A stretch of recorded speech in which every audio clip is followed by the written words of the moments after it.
Hello students, good morning. आज हम बात करेंगे आईआर स्पेक्ट्रोस्कोपी के फ्रिक्वेंसी रीजन्स के बारे में कि वो जो ऑर्गेनिक कंपाउंड्स होते हैं वो एक फ्रिक्वेंसी शो करते हैं। कौन सा कंपाउंड किस रीजन्स के अंदर फ्रिक्वेंसी शो करेगा, इसके बारे में बात करेंगे।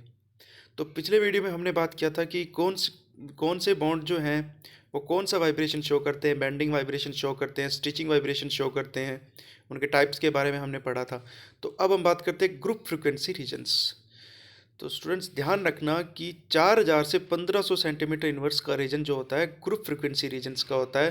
इसमें जो स्पेशल ग्रुप होते हैं वो स्पेशल फ्रिक्वेंसी शो करते हैं, जैसे ketone, C double bond O, amines, alkenes, amide and alkynes, OH, carboxylic. ये जो फंक्शनल ग्रुप है ये इनका एब्जॉर्प्शन एक स्पेशल रीजन्स में होता है। ठीक है, तो आईआर रेडिएशंस को ये फंक्शनल ग्रुप जब एब्जॉर्ब करते हैं तो इसके द्वारा हम उसका मास कैलकुलेट कर सकते हैं। फोर्स कांस्टेंट जो एक कांस्टेंट होता है, दो एटम के बीच का जो बॉन्ड का फोर्स कांस्टेंट होता है। तो इस प्रकार हम जो मास कैलकुलेट हो जाएगा, फोर्स कांस्टेंट कैलकुलेट हो जाएगा। ठीक है, तो इससे हम फ्रिक्वेंसी को कैलकुलेट कर सकते हैं, इसे हम ग्रुप फ्रिक्वेंसी रीजन्स भी बोलेंगे। ठीक है, तो अब हम सबसे इम्पोर्टेंट पॉइंट के बारे में बात करेंगे, वो है फिंगरप्रिंट रीजन्स। तो ध्यान रखना कि आईआर जो मिड आईआर रीजन्स होता है उसमें 600 सेंटीमीटर इनवर्स से लेके 1500 सेंटीमीटर इनवर्स के बीच का जो एरिया है उसे हम बोलते हैं फिंगरप्रिंट रीजन एरिया। वो क्यों बोलते हैं? क्योंकि इस रीजन्स के अंदर क्या होता है, बेंडिंग वाइब्रेशन जो होते हैं बहुत संख्या में, यानी बहुत सारे numbers of vibrations bending vibrations के होते हैं कंपेयर टू स्टिचिंग वाइब्रेशंस की तुलना में। तो इस प्रकार से वाइब्रेशन, जैसे हमारे फिंगर के अंदर हम देखें तो बहुत सारी लाइनें सी होती हैं, उसी प्रकार इस रीजन में बहुत सारे वाइब्रेशंस हमें मिलते हैं जिन्हें हम बोलते हैं फिंगरप्रिंट रीजन्स। ठीक है, तो फिंगरप्रिंट रीजन्स एक यूनिक होता है। प्रत्येक मॉलिक्यूल्स के जब आईआर स्पेक्ट्रा लेते हैं तो उनका एक यूनिक होता है। इनका जैसे एक एक हैंड जो हमारा होता है, फिंगर जो हमारा होता है, दूसरे का फिंगर मिलता नहीं है, वैसे ही इस रीजन्स में जो एब्जॉर्प्शन बैंड होते हैं वो भी किसी दूसरे मॉलिक्यूल्स के लिए मिलते नहीं हैं। ठीक है, कार्बन सिंगल बॉन्ड कार्बन के लिए जो वाइब्रेशंस आते हैं 1400 सेंटीमीटर इनवर्स के आते हैं, और सी डबल बॉन्ड सी पे जो इस रीजन्स में आएगा 1600-1700 सेंटीमीटर्स, और कार्बन ट्रिपल बॉन्ड कार्बन का जो वाइब्रेशंस होगा वो 2100 से 2200 सेंटीमीटर इनवर्स के अंदर आएगा। तो अब हम बात करेंगे सबसे इंपॉर्टेंट पॉइंट, यानी जो ग्रुप्स, कौन सा ग्रुप किस रीजन्स के अंदर एब्जॉर्प्शन बैंड शो करेगा, इसके बारे में बात करेंगे। तो एक टेबल दी हुई है आपको, इस टेबल में देखते हैं सबसे पहले एल्केन। सबसे पहले एल्केन देखें तो एल्केन का जो स्टिचिंग ये लिखा हुआ है, स्टिचिंग वाइब्रेशन जो होता है वो होता है 3000 से 2850। कितना लिखा हुआ है ये? 3000 से 2850 सेंटीमीटर इनवर्स पे एब्जॉर्प्शन बैंड शो करता है। एल्केन का सी एच बॉन्ड, ध्यान रखना, इसका जो वाइब्रेशन शो होगा ये कौन सी रेडिएशन को एब्जॉर्ब करेगा? 3000 से 2850। इसी प्रकार CH2 सिंगल बॉन्डेड CH का जो बेंडिंग वाइब्रेशन शो होगा वो होगा 1450 से 1375। हमें सिर्फ स्टिचिंग वाइब्रेशंस को ही ध्यान में रखना है, बेंडिंग पे इतना ध्यान नहीं देना है।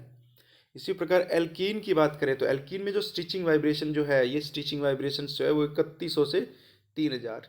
तो कौन सी रेंज है इसकी? 3100 से 3000 सेंटीमीटर पे स्टिचिंग वाइब्रेशन शो करेगा।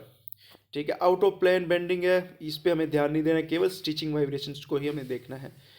इसी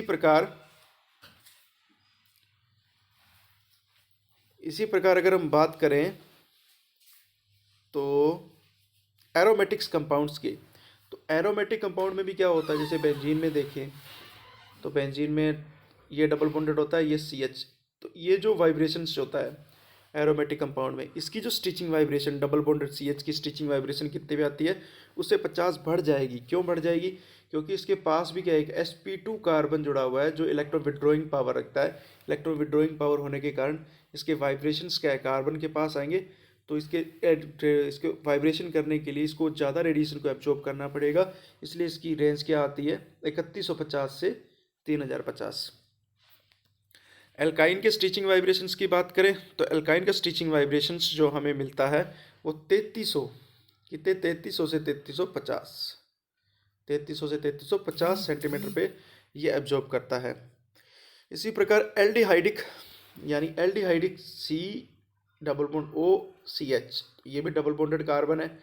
इसका जो स्टिचिंग वाइब्रेशन होगा वो होगा 2800 से 2700 सेंटीमीटर इनवर्स के आसपास हमें मिलेगा। अब हम बात करते हैं एल्कीन की। ये बेंडिंग के एल्कीन के साथ जुड़े हुए सी एच बॉन्ड, तो 1680 से 1600, एरोमेटिक्स की 1600 से 1775।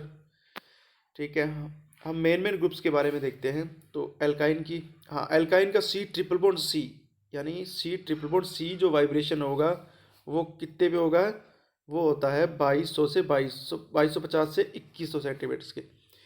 अब हम करते हैं फंक्शनल ग्रुप। तो ध्यान रखना 1900 सेंटीमीटर इनवर्स से लेके 1600 सेंटीमीटर इनवर्स का जो एरिया होता है, ये हमारा जो एरिया है आईआर रेडिएशंस का, वो हमारा है functional group radiations absorption band show करेंगे। तो सबसे पहले देखते हैं हम एल्डिहाइड। एल्डिहाइड कितने पे शो करता है, 1740 से 1720 पे। ध्यान रखना, इसको याद करना पड़ेगा। कीटोन 1725 से 1705, कार्बोक्सिलिक एसिड 1725 से 1700। ठीक है, और एस्टर, यहाँ ये लिखा हुआ है एस्टर। एस्टर जो शो करेगा वो करेगा 1750 से 1730। एमाइड 1680 से 1630, एनहाइड्राइड 1810 से 1760, और एसिड क्लोराइड ये लिखा हुआ है यहाँ एसिड क्लोराइड। एसिड क्लोराइड 1800 के आसपास एब्जॉर्प्शन बैंड शो करता है। ठीक है, इसी प्रकार एल्कोहल, ये लिखा हुआ है एल्कोहल OH, ये ईथर OR। ठीक है, ये कार्बोक्सिलिक एसिड एनहाइड्राइड्स, इनका जो CO सिंगल बॉन्डेड जो स्टिचिंग वाइब्रेशन है वो आता है 1300 से 1000 के आसपास। ठीक है, इसके बाद हम देखते हैं एल्कोहलिक। एल्कोहल हो गया, फिनोल हो गया, तो इनका जो स्टिचिंग वाइब्रेशन आएगा ये आएगा 3600 से 50 से 3600 के आसपास। ठीक है, कार्बोक्सिलिक एसिड का CH यानी कार्बोक्सिलिक एसिड का फॉर्मूला होता है C double bond O, carboxylic acid का होता है C डबल बॉन्ड OH। ये OH का जो स्टिचिंग वाइब्रेशन है वो कितने पे आता है, 3400 से 2400 के बीच। एक हाथी जैसा आता है, इस प्रकार ब्रॉड आता है वाइब्रेशंस आएगा। इसी प्रकार प्राइमरी एंड सेकेंडरी एमीन्स। तो प्राइमरी एंड सेकेंडरी एमीन्स का देखें तो 3300 से 3100 के आसपास आएगा। ठीक है, और नाइट्राइल्स का आता है 2260 से 2340 के आसपास। और नाइट्रो कंपाउंड का इंपॉर्टेंट है, दो पीक्स आती हैं, एक आती है 1350 और एक आती है लगभग 1370 के आसपास। कितनी आती है, 1350 और एक 1370 के आसपास, दो पीक्स आती है। इसी प्रकार CX यानी हेलोजन वाले बॉन्ड्स की जो स्टिचिंग वाइब्रेशंस आएगा वो आएगा 1400 से 1000 के आसपास। ठीक है, तो ये पीक्स हमें याद करनी पड़ेंगी।